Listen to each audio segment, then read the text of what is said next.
Sagittarius Acrylic Nail Art Tutorial by Hotpinkzebrapolish. Hi guys! In today's video I'm going to be doing the next in my Zodiac sign series, and this one is Sagittarius. If you have any other of the signs except for the one that's coming up next month, so any of the other ones from in the year, there will be a link to them in the description box below. I have uploaded all of the other ones. However, after the last video is uploaded in approximately a month, I do have a surprise for you guys, so if you are into the Zodiac signs, any of them, please check back for that. It's going to be so exciting. I can't wait to share it with you guys, so definitely keep checking for that. And don't forget to click subscribe to see all my future Zodiac and non-Zodiac themed videos as well.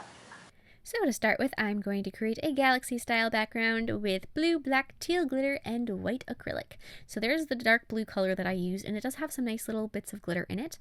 And then that really sparkly teal glitter, which is one of my absolute favorite colors just because the glitter is out of this world. Get it? Out of this world? Galaxy? I know. I'm too much. Anyways, so I'm going to take and just sort of blend these colors together. There's some black and just sort of swirl them.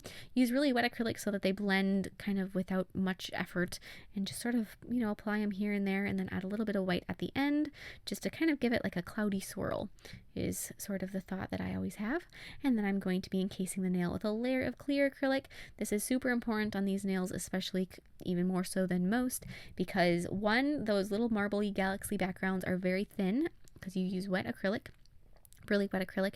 And the other reason is because of that teal glitter especially, these are going to not file very well unless they're covered with acrylic, or clear acrylic. So that clear acrylic is a glitter protector. And so now I'm going to be filing it into shape with my e-file, starting out with a pretty coarse bit to remove any bulk or lumps, bumps, and imperfections, and getting rid of anything that just does not need to be there. And then I'm going to be using much finer bit to make it really smooth and easy to paint on. So even if you don't have these bits, buff the nails. If you're going to be doing a lot of hand painting like this, make sure that you buff them. It's so important, and it's going to make a huge difference in the outcome when you do that.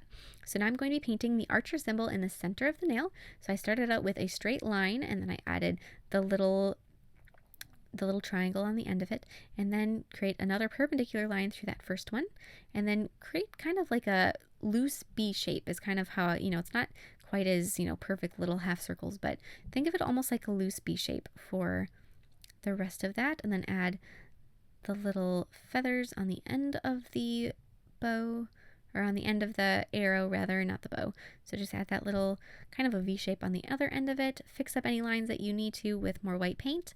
This one I would say is one of the easier symbols to paint comparatively to some of them, at least for me. I mean, everybody has different strengths, but for me I thought this one was a little bit more on the simple side. Then I'm going to take and make little polka dots for the stars in the constellation. And then after you have all of your stars placed, you can go ahead and play connect the dots. So just grab a very thin little line and connect them. This one does have more stars to kind of contend with, so you do need to very carefully make sure that you don't start out your constellation a little bit too large, or it won't all fit. And like I've mentioned in my past Zodiac signs, is that I did all three symbols on one nail. However, if you're doing these in a set, I'd break it up. So maybe put, you know, one on your thumb and one on your middle and one on your ring, or however you want to do it, but just break them up so they're not all on a single nail. If you like, you know, it's completely up to you. And then on the bottom, I painted the little Zodiac sign, which is a little arrow with a line going through it. Apply a layer of gel sealer, and that is done. I absolutely love how all of these are turning out. If you have a different Zodiac sign, definitely check the description box. There will be a link for it when it's uploaded. So, you know, don't hesitate to look at that. And please share any recreations with me on Facebook or Instagram. I'd love to see them, and I will see you in my next video. Bye!